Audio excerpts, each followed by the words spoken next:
Peace, everybody. Welcome back to All Viral Access Media. Please like, please share, please subscribe, and click that bell for all notifications, man. We want to get right to the live first opening statements by Prosecutor Maureen Comey. Now, the jury selection is done. They got 18 selected, 12 jurors, and 6 alternates. Here is live in time the opening statements of the prosecutor, Maureen Comey, and this is what she say. Listen to me. Shout out to Inner City Press. It starts off like this, right? This is Sean Combs to the public. He was a cultural icon, a businessman, larger than life. But there was another side to him. You will hear about 20 years of the defendant's crimes. He had a team to help him. Kidnapping, arson, drug, and sex crimes. Let's start with one might. I guess one night. He was on the hunt for his girlfriend, Cassie. He forced her to have sex with the male escorts while he watched and recorded it. He found out Cassie was seeing another man. Furious, he set out to find Cassie and another man. I don't know if they're talking about Kid Cudi, but he woke an employee up to drive to the house, but no one was there. The defendant didn't give up. He kept looking for Cassie. When he found her, he beat her brutally, kicking her in the back and flinging her around like a rag doll. But it wasn't enough. He told Cassie he could release the video of her having sex with male escorts. He broke into the man's house and he beat and blackmailed his girlfriend. There are not only his crimes. These are not his only crimes. Cassie is not the only woman he beat and sexually exploited. 20 years of crime. He had a business, Bad Boy Records, that made him, right? He relied on his bodyguards, chief of staff, who ran all his aspects of life. The group promoted his power. His bodyguards kidnapped an employee and set a car on fire and dangled a person. So they dangled Kid Cudi too? Damn, son, let's keep it pushing. They delivered drugs whenever he said, including to women he forced to have sex with escorts. He transported them across state lines and even out of the country. Let me be very clear. This case is not about celebrities' private sexual preferences. This was criminal. He coerced and even used violence. Along of this trial will focus on 2 women, Cassie and Jane. I don't know if that's Gina that did the interview with Tasha K, but let's continue. We will show that the defendant used, lied, drugs, threats, and violence to force them to have sex with him in front of male escorts. He called them freak-offs, wild king nights, or hotel nights. His staff organized flights, cars, and hotels. At his direction, his staff set up the room with lubricants and lighting. Staff came in with cash to pay the escorts and drugs.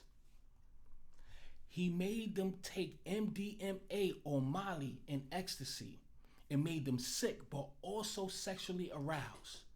He directed every step. He expected the women to appear to enjoy themselves. He masturbated and recorded the events. Cassie was 19 at the time, with a hit song too. Cassie tried to work on her music, but the defendant made her turn down many opportunities. She recorded, but he had the final say over the music she released. There was never another album. He sit Cassie, it says sit, but that means hit. He hit Cassie in the head and dragged her by the hair. He stomped on Cassie's face in a SUV. Then he made her stay in the hotel for a week to hide her injuries. We all remember that. He set up freak-offs as often as once a week. She spent half of her time. Okay, see, I know they typing fast. He set up freak-offs and often as once a week. she spent half of her time. The defendant made an escort urinate in her mouth. Ooh. I did the same thing to a girl, but it was she liked it. She wanted it. Sorry. Let's continue. I'm sorry. As you see in this trial, he beat her in the hallway of that hotel, dragged her back to the freak off. Initially, she wanted to make him happy, but then she didn't want to. But the defendant made her. The consequences were severe. He beat her when he thought she took too long in the bathroom, defying him with inner violence and violence. She fled, but he found her with the help of his inner circle. Cassie's career was in his hands. He told her he could destroy her career by releasing the freak-off videos. When he said to have a freak-off, she knew she had no choice. She called the escort and put on a performance he wanted. Her safety depended on keeping him happy. The relationship was complicated. Both were unfaithful, but only one of them had power. He made Cassie do his bidding in the dark hotel rooms. Cassie was not the only one. This was a pattern. Let me tell you about Jane. She was a single mom that started spending time with him in 2020. She fell in love with him, and he was seeing other women. One night he told Jane about the freak-offs and made it happen immediately. He took her to a hotel where an escort was already on the way. He directed her step by step. Jane took it as one time wild night. She was wrong. He continued in offering a relationship. Mind control, mind manipulation, dangling the carrot of success and living this, that, and the third, just for you to do his bidding, right? But Jane wanted the escorts to wear condoms. Check this out. But the defendant, Puffy, did not let them. And this is where you hear about the herpes and all that stuff, allegedly. Okay. He didn't want them. Jane tried to make it through these nights without drugs. The first time she broke down and took the ecstasy. The first time she broke down and took the ecstasy to finish. Another time she vomited, but he said, "Go do it again." Jane found two men and invited them to join the freak-offs. So she chose the man she would be intimate with. The defendant discouraged her from working. He had the power to coerce her back into the hotel rooms. He threatened her with the videos. Not even a year ago, he went to her house. She was angry. She hit him. He became enraged. She tried to hide. She locked herself in the bedroom. He kicked it open. Then the bathroom, the closet, the guest bedroom. He kicked her to the ground. He did not let Jane be. He said, "You're not going to fuck on my night." He said, "Call up the escort and perform." Jane followed his instructions. His violence got him what he wanted. Cassie will tell you about the time the defendant forces himself on her. Mia, an employee, will tell you that the defendant forces himself on her, hand up her dress, penetrating her. Amidst all this violence, he and his inner circle worked to cover up his crimes. The video at the LA hotel, you will hear just how far this went. The defendant offered a hotel security guard a wad of cash, a brown paper bag with $100,000 and $100 bills. I wish I was that security guard. The inner circle kept Cassie in hiding for days. For all of this, he is charged with multiple federal crimes, racketeering, conspiracy. Cassie and Jane will tell you of the most painful experiences of their lives. You will hear from some of the defendant's employees, including his personal assistant, Mia, who he sexually assaulted. She is grappling with it now. You will hear from the employees he forced into an SUV with a gun, and from a chef. They worked punishing hours, at times without sleep. They brought drugs for him. They were expected to keep quiet.